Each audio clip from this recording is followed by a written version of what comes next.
Community Development Officer po ako ng Doña Luisa Lorenzo Center for Community Development Foundation Incorporated, isa sa foundation ng Lapanday. Karamihan sa project nila, kasi sila mag-identify yung hog raising, yung corn production, meron akong poultry racing ata dito. Kasi karamihan po doon sa kanila, hog racing yung project nila. Sila kasi ang nag-identify ng project nila. At saka, sa ngayon, so far, marami pang hindi nakabayad sa loan assistance namin na 2% interest. Ako diri ko natawag yun, ang mga ginikanan, diri na nga tao, tanan, sila. Nya, tribo na ako, manubo yun, manubo. Nya, naapoy tribo katunga sa Kalagan. Oh. Nya, kami taga diri, sa wala pa'y sagingan, diri na yun ang amuang lugar, kini nakaulang lang sa amua ang Lapanday, Karsadara. Tanawa, ang sitwasyon na, sagingan na, ako ang balay na diri, di ang nakaulang lang ana, Karsadara. Kay sige man kukuan diri, kay sa una ko, pag-anhi, pagsulod ni Dr. Romeo Quijano, kani akong manghud siya si Lina Manggaga, ginakuan na nila, gina-check up bitaw nila, naigwitir, daw na naigwitir. Unya si Marvin Dulya pud, gi-check up pud nila, hasta pud si Marlon Dulya, kambal na sila, kambal. Unya na kuan na hinuon didto na nabalita na didto nga kanang gipang-check up ni Dr. Romeo Quijano na nga matay. Pero sa dako nga pagkaistorya, sa tinuod yun nga istorya, walay bakak-bakak, kana sila si Silina Manggaga og si Marvin Dulya og si Marlon Dulya buhi, naa dinhi. Uli tao nagain ng mga bataan, amin yung nagaing isa. Oh, yung sa may pagkapatay daw ana, wala man.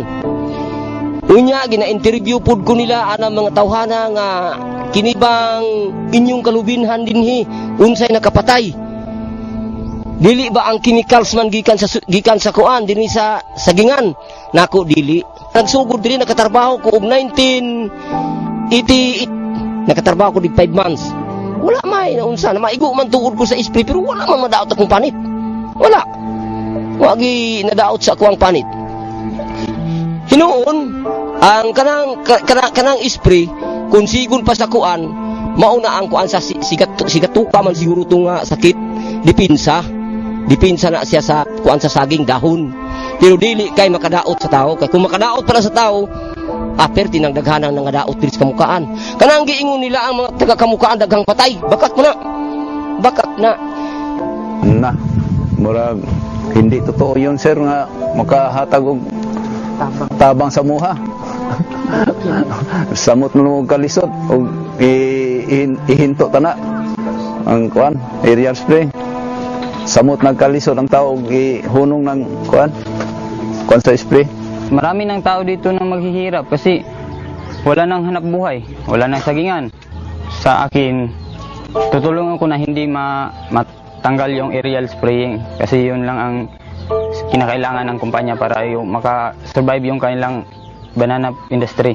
Sa akin, hindi ko gusto na ma-stop yung aerial spraying kasi kapag yung nasira yung aerial spraying, agaya doon sa Mandog, nasira yung aerial spraying, yung mga trabahante natanggal. Wala na silang trabaho.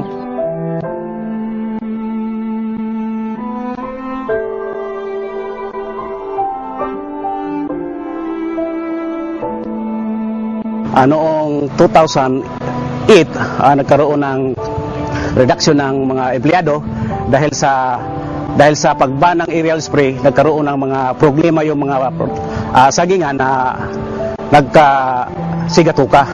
Kaya napilitan yung kumpanya na magbawas ng tao dahil sa hindi na maganda ang quality at production.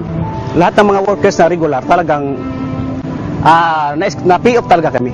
Ngayon, dumating tayo sa punto na ngayon pa lang sa sarili ko, na medyo nahirapan na ako sa pagpaaral sa mga kabataan dahil abnormal na yung kinikita ko.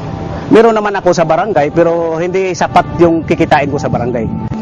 Mangyari na dito sa Mandog, mangyayari sa ibang mga plantasyon, maraming maghihirap at gutom. Hindi mamamatay sa kagid, sabihin ko, mamatay sa walang kain. 30 years ako nagtrabaho ng Lapanday. Sa resort, yung nag-operate ako ng plugging ng pagtira ng aerial spray. 10 taon ako dyan. operate ng ideal spray ng lagi na baga titirahan ng ideal spray. So kawan ng Panginoon, sabi nila na may ano daw, skin disease, sugagid, kaya nga ano, kawan ng Panginoon, wala man yata akong binabalat sa katawan ko, wala. Yung iba dito, umiyak, may anak pa silang hindi nag-graduate, tapos ano pa ng trabaho, wala ng trabaho. Paano magawa namin? Wala kami magawa kasi hindi naman kami ang may-ari ng kumpanya. Yun lang ang sa amin sana, yung taga-government natin dito sa Davao, makita sana nila ang problema namin. At dapat kami na naman ang tulungan nila. Kaya marami ang napiktahan sa amin na walang trabaho. More or less is 600 o 500, sir. 500 to 600. Katao. Totally wala na yan. Walang trabaho.